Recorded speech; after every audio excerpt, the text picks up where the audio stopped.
آپ نے غسل فرمایا اور اس کی وجہ سے آپ بخار کے اندر مبتلا ہوئے۔ بخار آپ کو تقریباً 15 دن رہا اور 15ویں دن آپ رضی اللہ تعالیٰ عنہ، غالباً منگل کا دن تھا، کو آپ کا وصال ہوا اور آپ کی روح کف سے انصری سے پرواز کر گئی۔ حضرت ابو بکر صدیق رضی اللہ تعالیٰ عنہ حضور سے 2 سال چھوٹے تھے، اور ابو بکر صدیق رضی اللہ تعالیٰ عنہ کو آپ کا نام عبداللہ ہے، آپ کے والد محترم کا نام عثمان ہے۔ آپ کا شجرہ نسب یوں ہے: عبداللہ بن ابی قحافہ، عثمان بن عامر بن عمر بن قاب بن سعد بن تیم بن مرہ بن لوئی بن غالب القرشی التیمی۔ 7ویں پشت پر جا کر آپ کا سلسلہ نسب رسول اللہ صلی اللہ علیہ وسلم کے سلسلہ نسب سے جا ملتا ہے۔ اور حضرت ابو بکر صدیق رضی اللہ تعالی عنہ کا ایک لقب عتیق ہے، دوسرا لقب صدیق ہے۔ عتیق کے کہنے کی وجہ یہ ہے کہ عتیق عتق سے بنا ہے، جس کا معنی ایک یہ ہے کہ پاک ہونا، دوسرا معنی یہ ہے حسن و جمال والا ہونا، تیسرا معنی ہے آزاد ہونا۔ اگر پاک ہونے کے اعتبار سے دیکھا جائے تو محدثین نے اس کی وجہ لکھی ہے کہ آپ کو عتیق کیوں کہا جاتا تھا۔ محدثین نے لکھا لِإِطَاقَةِ نَسَبِهِ إِذْ لَمْ يَكُنْ أَيْ طَهَارَتِهِ إِذْ لَمْ يَكُنْ فِي نَسَبِهِ شَيْءٌ يُعَابُ بِهِ۔ حضرت ابوبکر صدیق رضی اللہ تعالی عنہ کے نسب کے اندر کوئی ایسا عیب موجود نہیں تھا جس کی وجہ سے آپ کو کوئی طعنہ دے سکے، تو اس وجہ سے ابو بکر صدیق کو عتیق کہا جاتا، یعنی کہ یہ نسب کے لحاظ سے، ذات کے لحاظ سے پاک اور صاف اور ستھرے ہیں۔ دوسرا معنی عتیق کا حسن و جمال والا ہونا، اور اس کی وجہ یہ ہے کہ آپ کو عتیق اس لیے کہا جاتا ہے ان الذی لقبہ بہ لجمال وجہ رسول اللہ صلی اللہ علیہ وسلم۔ دوسری وجہ یہ ہے کہ آپ کو عتیق کیوں کہا جاتا تھا کہ آپ حسن و جمال والے تھے اور آپ اتنے حسین تھے کہ حضور نے آپ کے حسن و جمال کی وجہ سے آپ کو عتیق کہنا شروع کر دیا تھا، اور حضور نے اپنی زبان مبارک سے آپ کو عتیق کا لقب عطا فرمایا۔ اور تیسری وجہ یہ ہے، اور یہی زیادہ مشہور وجہ ہے، کہ عتیق کا معنی، تیسرا معنی آزاد ہونا ہے، کیونکہ حضرت ابو بکر صدیق رضی اللہ تعالی عنہ کو عتیق اس لیے کہا جاتا، آپ کس سے آزاد ہیں؟ حضرت موسیٰ بن طلحہ رضی اللہ تعالیٰ عنہ کہتے ہیں کہ میں نے اپنے والد محترم ابو طلحہ سے سوال کیا لما سمی ابو بکر عتیقہ، کہ ابو بکر صدیق کو عتیق کیوں کہا جاتا ہے؟ تو آپ میرے والد محترم نے ارشاد فرمایا کہ ابو بکر صدیق کو عتیق اس لیے کہا جاتا ہے کہ جب آپ کی والدہ محترمہ کا جو بھی بچہ پیدا ہوتا وہ بچتا نہیں تھا، فوت ہو جاتا تھا، تو جس وقت حضرت ابو بکر صدیق پیدا ہوئے تو آپ کی والدہ محترمہ آپ کو کعبہ کے پاس لے گئی اور کہا اللہم ان ھذا عتیقک من الموت فہبہ لی، اے مالک اس بچے کو موت سے آزاد فرما دے۔ فرما کعبہ کے سامنے جا کر جب ابو بکر صدیق رضی اللہ تعالی عنہ کی والدہ نے یہ دعا کی تو اللہ تعالیٰ نے ابو بکر صدیق رضی اللہ تعالی عنہ کو زندگی عطا فرمائی اور آپ زندہ رہے، تو اس وجہ سے آپ کو عتیق کہا جاتا ہے کہ اللہ تعالیٰ نے آپ کو موت سے آزادی عطا فرمائی۔ تیسرا معنی جو عتیق کا معنی آزاد ہونا ہے، اس کی دوسری وجہ یہ ہے، حضرت عائشہ صدیقہ رضی اللہ تعالی عنہا ام المؤمنین رضی اللہ تعالی عنہا، آپ فرماتی ہیں کہ میں اپنے حجرے کے اندر موجود تھی، حضور علیہ الصلوۃ والسلام اور آپ کے صحابہ کرام رضوان اللہ اجمعین وہ صحن کے اندر موجود تھے، صحن کے اندر موجود تھے۔ اچانک میرے والد محترم ابو بکر صدیق تشریف لائے۔ جب ابو بکر صدیق رضی اللہ تعالیٰ عنہ تشریف لائے تو سرکار دو عالم صلی اللہ علیہ وسلم فرماتی ہیں درمیان میں پردہ تھا، یعنی کہ ایسا نہیں تھا کہ صحابہ کرام موجود تھے اور میں حجرے کے اندر پردہ نہیں تھا، فرمایا پردہ تھا اور صحابہ کرام رضوان اللہ تعالیٰ علیہ جو باہر موجود تھے۔ اچانک میرے والد محترم ابو بکر صدیق تشریف لائے تو اس وقت سرکار دو عالم صلی اللہ علیہ وسلم کی نگاہ جب ابو بکر صدیق کے چہرے پر پڑی تو سرکار نے ارشاد فرمایا من سرہ ان ینظر الی عتیق من النار فلینظر الی ابی بکر، فرمایا کہ جس کے دل کی یہ خواہش تمنا اور آرزو یہ ہے کہ وہ اس شخص کا چہرہ دیکھ لے، اس شخص کے چہرے کی زیارت کر لے کہ جس کو میرے رب نے دنیا کے اندر جہنم سے آزاد فرما دیا ہے، تو فرمایا میرے ابو بکر صدیق کا چہرہ دیکھ لے۔ ابو بکر صدیق وہ ہستی ہیں کہ جن کو رب نے اس دنیا کے اندر جہنم سے آزاد فرما دیا ہے۔ تو عتیق کا تیسرا معنی آزاد ہونا، کہ ابو بکر صدیق رضی اللہ تعالی عنہ عتیق کہا جاتا، اس کا سبب یہ ہے کہ آپ کو اللہ تعالیٰ نے جہنم سے آزاد فرما دیا ہے۔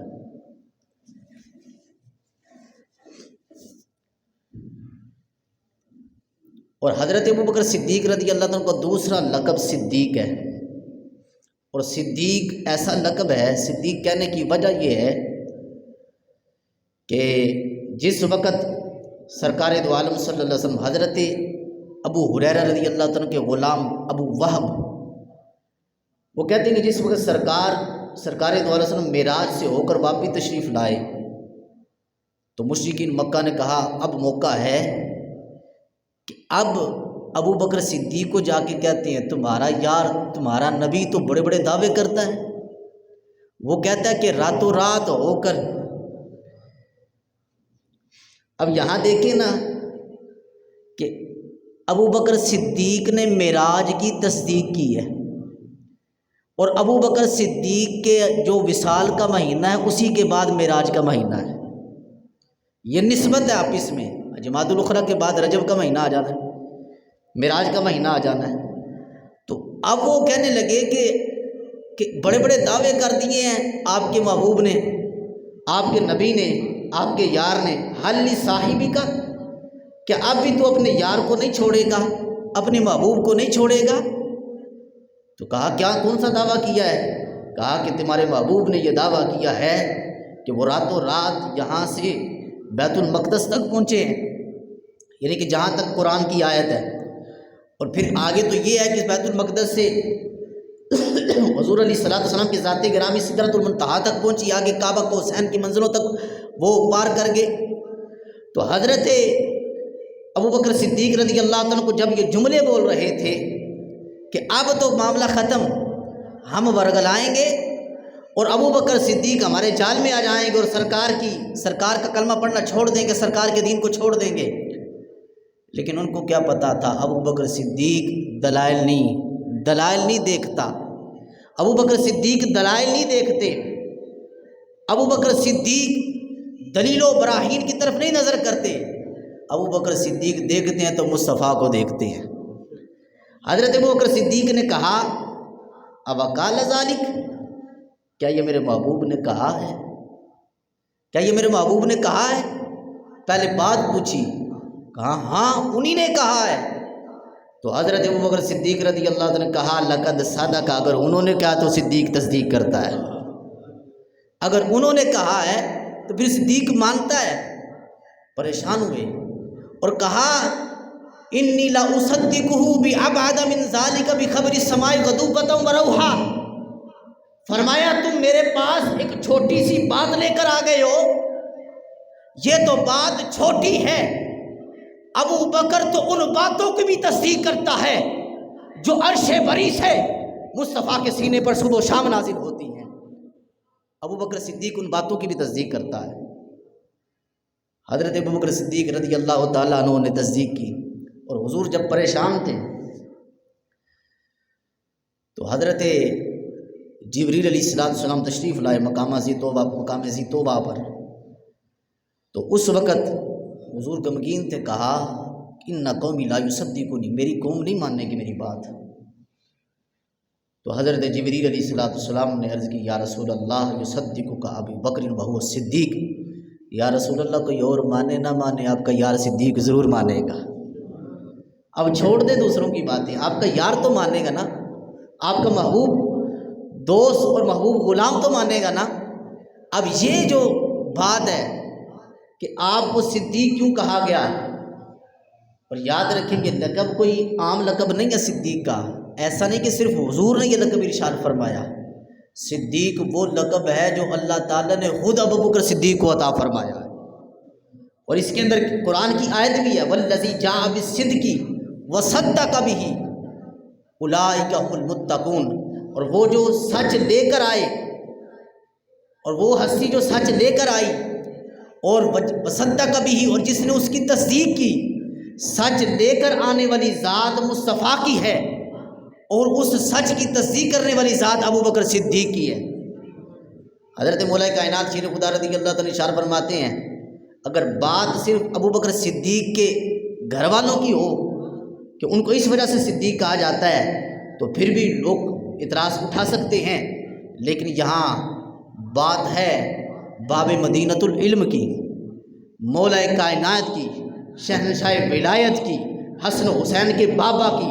حضرت امیر المؤمنین علی المرتضیٰ شیر خدا کی رضی اللہ تعالیٰ عنہ کی۔ آپ فرماتے ہیں حضرت حکیم بن سعد رضی اللہ تعالیٰ ارشاد فرماتے سمیت علی رضی اللہ تعالیٰ عنہ ان اللہ انزل من السماء اسم ابی بکر صدیق، فرمایا میں نے مولا کائنات شیر خدا رضی اللہ تعالیٰ عنہ سے اپنے کانوں سے سنا ہے۔ کیا بات سنی ہے؟ فرمایا ابو بکر صدیق کا نام کوئی عام نام نہیں ہے، ابو بکر صدیق کا نام جو صدیق ہے وہ دنیا سے نہیں آیا، بلکہ اللہ تبارک و تعالیٰ نے عرش بری سے نازل فرمایا ہے۔ اب یہ نام کوئی عام نام تو نہیں ہے، یہ لقب کسی عام بندے نے نہیں دیا، یہ لقب صدیق کا ابو بکر صدیق کو کسی صحابی نے نہیں دیا، یہ لقب صدیق کا حضرت ابو بکر صدیق کو جو صدیق کا لقب دیا گیا ہے یہ کسی نبی نے نہیں دیا، نبیوں کے امام الانبیاء صلی اللہ علیہ وسلم نے نہیں دیا، بلکہ یہ لقب عطا فرمایا ہے تو رب ذوالجلال نے خود عطا فرمایا ہے، اور اللہ تعالیٰ نے عرش بری سے نازل فرمایا اس لقب کو۔ اور حضرت ابوبکر صدیق رضی اللہ تعالی عنہ حضرت مولا کائنات شیر خدا رضی اللہ تعالیٰ ارشاد فرماتے ہیں، اور حضرت ابو ہریرہ رضی اللہ تعالیٰ اس حدیث کے راوی ہیں، آپ فرماتے رسول اللہ صلی اللہ علیہ وسلم نے ارشاد فرمایا من انفق زوجین فی سبیل اللہ، فرمایا جس نے دو میاں بیوی کے اوپر خرچ کیا، یعنی کہ ان کی شادی کروا دی، تو قیامت کے دن ندا دی جائے گی اے بندہ خدا یہ تو نے بہتر کام کیا ہے۔ ومن کان من احباب من اہل الصلاۃ دوی من باب الصلاۃ ومن کان من اہل الجہاد دوی من باب الجہاد ومن کان من باب الصدقۃ دوی من باب الصدقۃ ومن کان من اہل الصیام دوی من باب الریان۔ محبوب علیہ الصلوۃ والسلام نے ارشاد فرمایا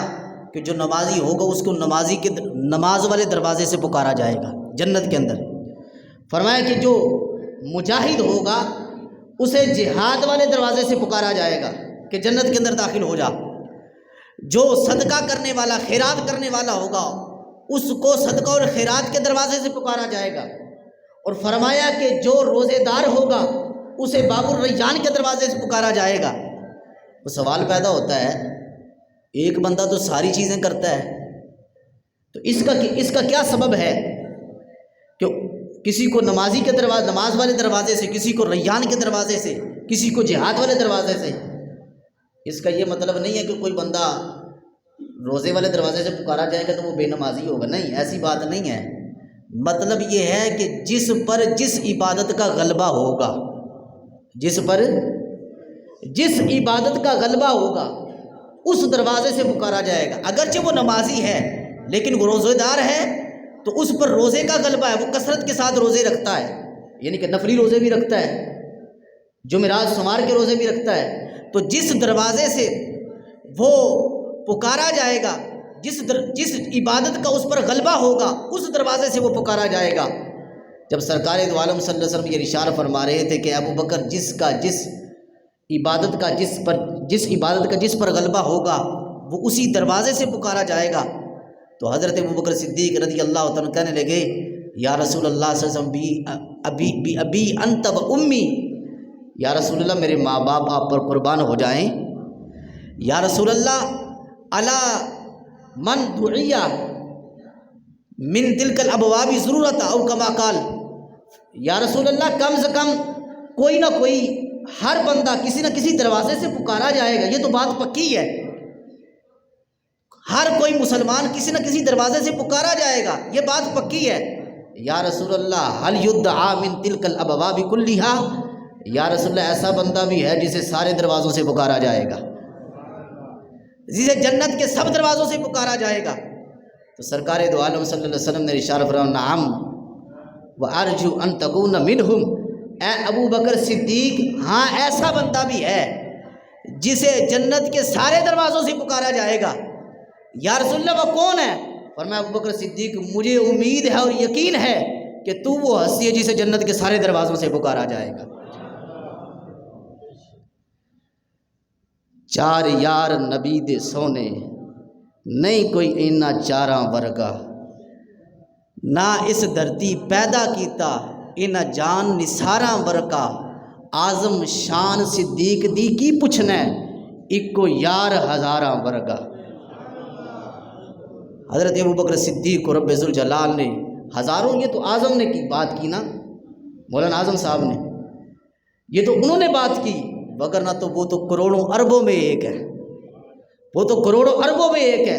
کہ جن کو اللہ تعالیٰ نے اتنی شان عطا فرمائی ہے. حضرت ابو بکر صدیق رضی اللہ تعالیٰ عنہ. اب یہاں دیکھیں صحابہ کرام رضوان اللہ تعالیٰ اجمعین کا جو مجمع ہوتا تھا، سرکار دو عالم صلی اللہ علیہ وسلم جب باہر تشریف لاتے تھے اور صحابہ کے درمیان بیٹھتے تھے تو اس وقت صحابہ کرام رضوان اللہ اجمعین بیٹھے خاموشی سے بیٹھ جاتے اور آنکھیں نگاہیں نیچی ہوتی، کسی کی ضرورت نہیں ہوتی تھی کہ چہرے مصطفیٰ کی طرف دیکھ سکے، اتنا روب اور اتنا جلال نبوت تھا. الا ابو بکر و عمر، مائے سوائے ابو بکر اور عمر کے. ابو بکر صدیق کیا کرتے؟ فَإِنَّهُمَا يَنظُرَانِ إِلَيْهِ وَيَنظُرُ إِلَيْهِمَا وَيَتَبَسَّمَانِ إِلَيْهِ وَيَتَبَسَّمُ إِلَيْهِمَا. ابو بکر و عمر کے علاوہ کسی صحابی کی یہ جرت نہ تھی وہ چہرے نبوت کو نگاہیں جما کر دیکھ سکے. ابو بکر صدیق اور عمر فاروق رضی اللہ تعالیٰ عنہ کو رب نے یہ شرف عطا فرما رکھا تھا کہ ابو بکر و عمر سرکار کو دیکھتے، سرکار ابو بکر عمر کی طرف دیکھتے، ابو بکر و عمر سرکار کو دیکھ کر مسکراتے، سرکار ابو بکر عمر کو دیکھ کر مسکراتے. یہ سرکار دو عالم صلی اللہ علیہ وسلم کے ساتھ سنگت تھی اور معیت تھی حضرت ابو بکر صدیق رضی اللہ تعالیٰ عنہ کی اور عمر فاروق رضی اللہ تعالیٰ عنہ کی، کہ ابو بکر عمر سرکار کو دیکھ رہے ہیں اور سرکار جب ابو بکر عمر فاروق کو دیکھ رہے ہیں. ابو بکر صدیق اور عمر فاروق اس سرکار کو دیکھ کر مسکرا رہے ہیں اور سرکار دو عالم صلی اللہ علیہ وسلم ابو بکر عمر کو دیکھ کر مسکرا رہے ہیں. یہ محبت اور راز کی اور پیار کی باتیں تھیں سرکار دو عالم صلی اللہ علیہ وسلم کی حضرت ابو بکر عمر رضی اللہ تعالیٰ عنہما کے ساتھ. اور پھر حضرت ابو بکر صدیق رضی اللہ تعالیٰ عنہ ایک دن آپ باہر تشریف لائے سرکار دو عالم صلی اللہ علیہ وسلم. تو سرکار دو عالم صلی اللہ علیہ وسلم نے ایک طرف جب ابو بکر صدیق رضی اللہ تعالیٰ خرج رسول اللہ صلی اللہ علیہ وسلم، سرکار دو عالم صلی اللہ علیہ وسلم ایک دن باہر تشریف لائے ومعه ابو بکر و عمر احدهما عن یمینہ والآخر عن شمالی او کما قال. سرکار دو عالم صلی اللہ علیہ وسلم باہر تشریف لائے، ایک طرف جب ابو بکر صدیق رضی اللہ تعالیٰ عنہ ہے،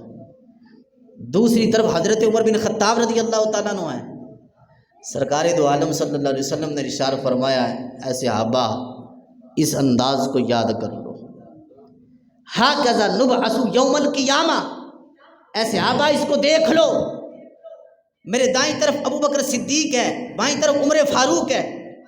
فرمایا اس انداز کو یاد کر لو، کیوں؟ ہاکذا نبعث یوم القیامہ، ایسے صحابہ جس طرح میں مسجد نبوی کے اندر تشریف لایا ہوں، کل قیامت کے دن میدان محشر کے اندر بھی میں اسی طرح تشریف لاؤں گا۔ انا اول من تنشق عنہ الارض ثم ابو بکر ثم عمر، فرمایا سب سے پہلے کھلے گی قبر تو میری قبر کھلے گی، پھر میرے یار صدیق کی کھلے گی، پھر میرے یار عمر فاروق کی کھلے گی۔ فرمایا میرے صحابہ اس منظر کو یاد کر لو، کل قیامت کے دن پھر دیکھو گے جس طرح میں اس مسجد کے اندر آیا ہوں، کل قیامت کے دن بھی آؤں گا، میرے دائیں صدیق ہوگا، بائیں فاروق اعظم ہوگا۔ اللہ تعالیٰ نے اتنی سنگت اور معیت یہ ہے ابو بکر صدیق اور عمر فاروق کو عطا فرما رکھی ہے سرکار کی۔ اور سرکار دو عالم آج لوگ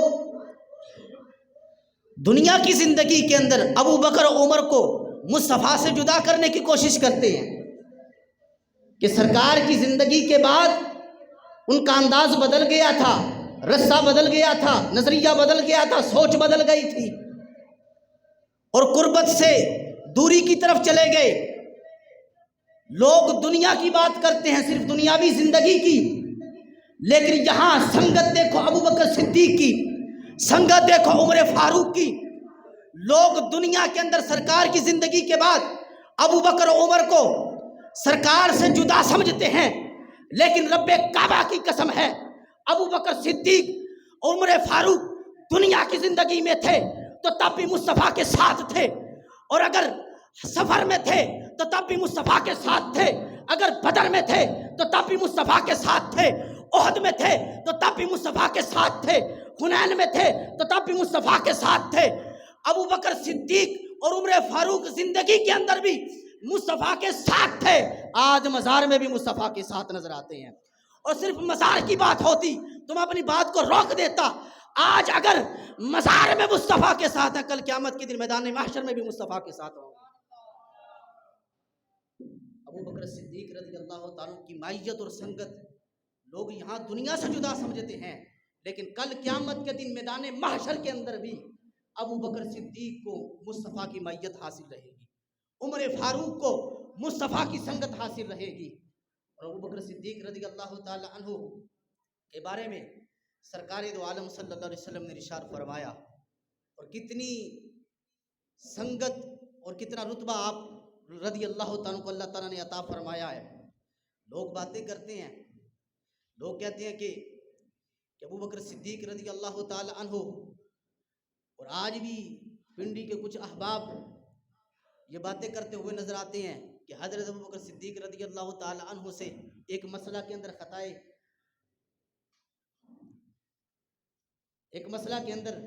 خطائے اجتہادی ہو سکتی تھی، جس مسئلہ کے اندر پوری امت کا اجماع رہا، اور ایک پنڈی کا بندہ وہ یہ کہتا ہے کہ ابو بکر صدیق سے خطا ہو سکتی ہے، یہ کتنا بڑا جرم ہے اور کتنی بڑی غلطی ہے۔ پوری امت کے نظریے پر پانی پھیرنا چاہتے ہیں لوگ آج، لیکن ابو بکر صدیق رضی اللہ تعالیٰ کا فیصلہ، حالانکہ اس بندے کو یہ نہیں پتا ابو بکر صدیق حضرت مولا کائنات بے شک باب مدینۃ العلم ہیں، لیکن افضل الصحابہ ابو بکر صدیق ہیں، اعلم الصحابہ ابو بکر صدیق ہیں۔ یہ سارے صحابہ کا علم جہاں ختم ہو جاتا ہے وہاں ابو بکر صدیق کے علم کی ابتدا ہوتی ہے، صرف شان کے اندر زیادہ نہیں ہے۔ باب مدینۃ العلم حضرت مولا کائنات شیر خدا رضی اللہ تعالی عنہ، علم کی خیرات آپ کی بارگاہ سے بٹتی ہے، لیکن جسے علم کا امام مانتے ہیں مولا کائنات، اس کا نام ابو بکر صدیق ہے۔ لوگوں نے ہم سمجھا کہ صرف شان میں زیادہ ہے، نہیں،